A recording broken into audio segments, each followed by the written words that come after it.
Chiefs Kingdom, welcome back to All Chiefed Up.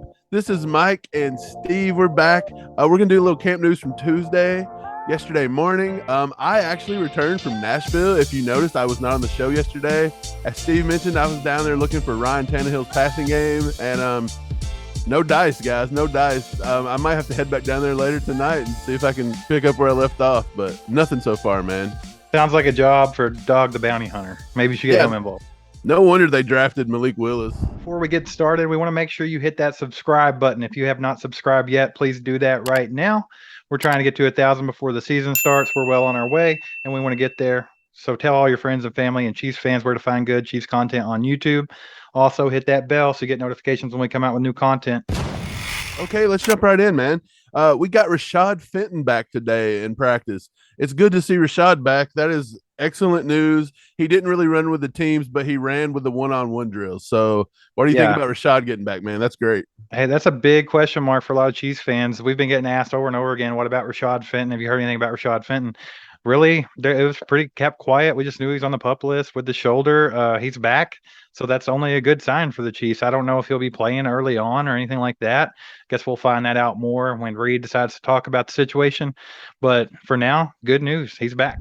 So for now, we got a little bit of a conundrum going on at the cornerback room and the defensive backs. Najee actually ran with the first team today a little bit, opposite of Trent McDuffie. So two rookies, a first-round pick and a seventh-round pick, were running with the ones.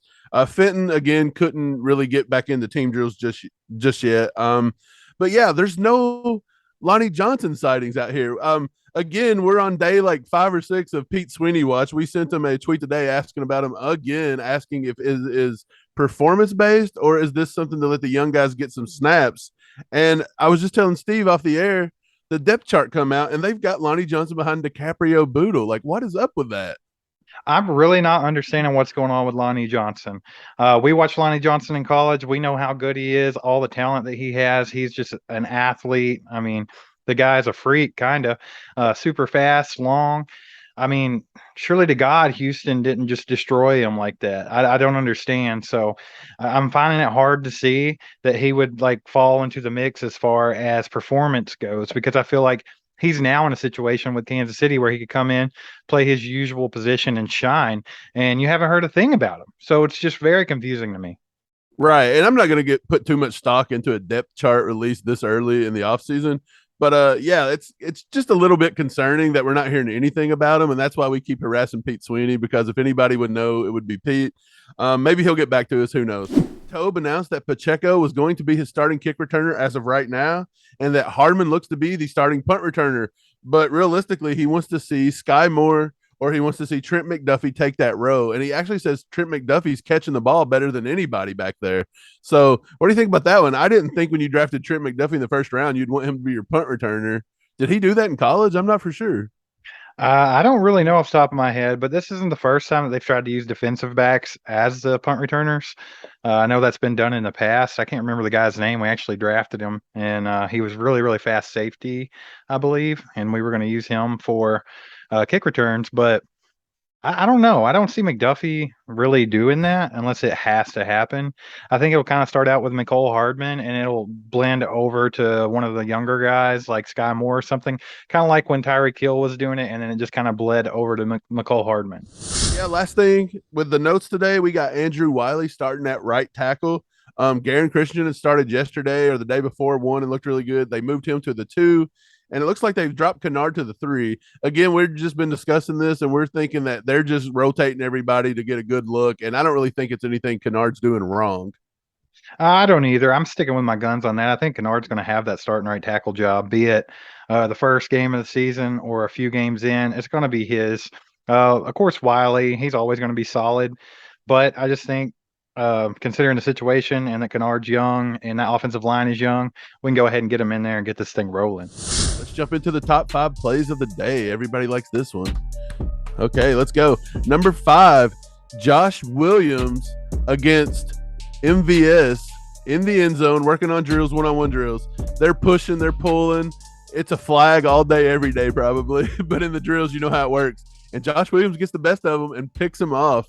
Marquez Valdes-Scantling got picked on a lot today. Man, it happens sometimes. Sometimes you just have those rough days. And I've noticed that with Josh Williams, he's very physical, he's very handsy, which is something that Spagnuolo, he actually likes that in his corners.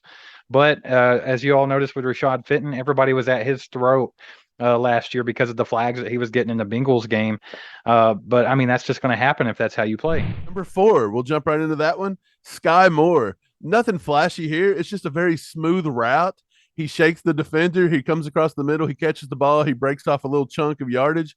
It's just so smooth and so effortless from Sky Moore, man. And this dude is going to be fun to watch. You can just tell. I love watching Sky Moore just route run. He's so crisp. He's assertive. He's smart. He's always running the right route. I mean, it's just a thing of beauty. He's going to be a great receiver for the Chiefs. Mahomes is going to absolutely love him. Number 3, we got Trent McDuffie.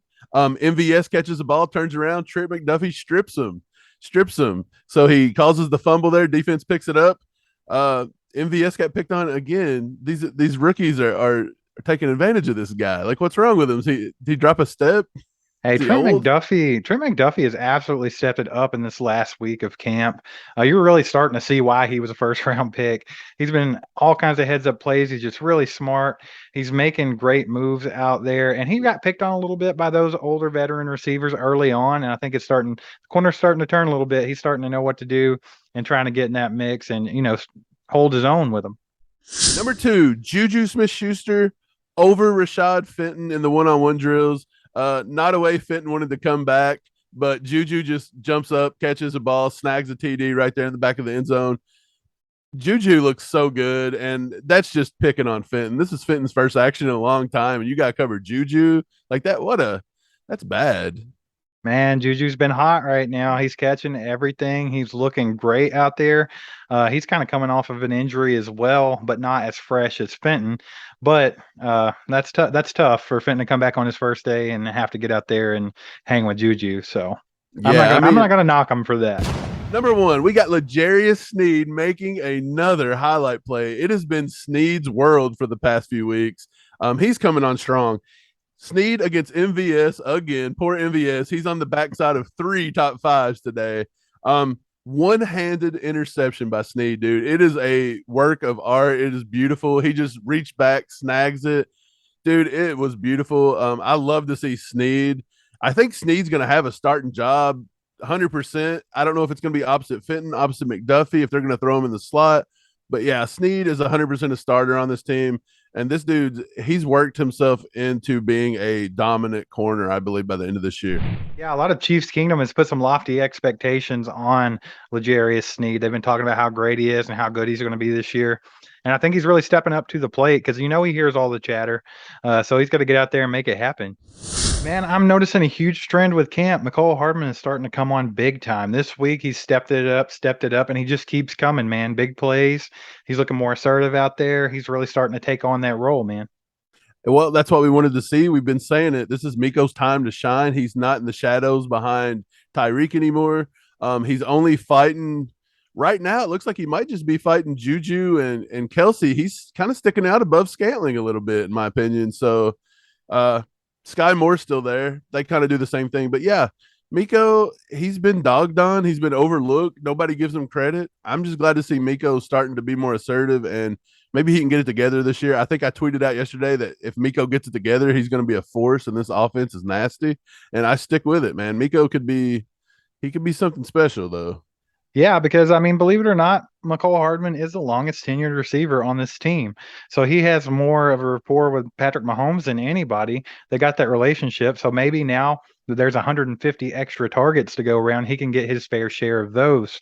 I know they did add a lot of pieces with MVS and Juju and drafting Sky Moore, but I still think there's a lot out there for him to grab if he takes them. And I think he's going to live up to the challenge. He's been challenging all the media that's coming out and saying this or that or forgetting about them and leaving them off a list. He actually went on a couple shows and told them how it was, man. So I think he's got the right attitude right now. He's got that chip on his shoulder.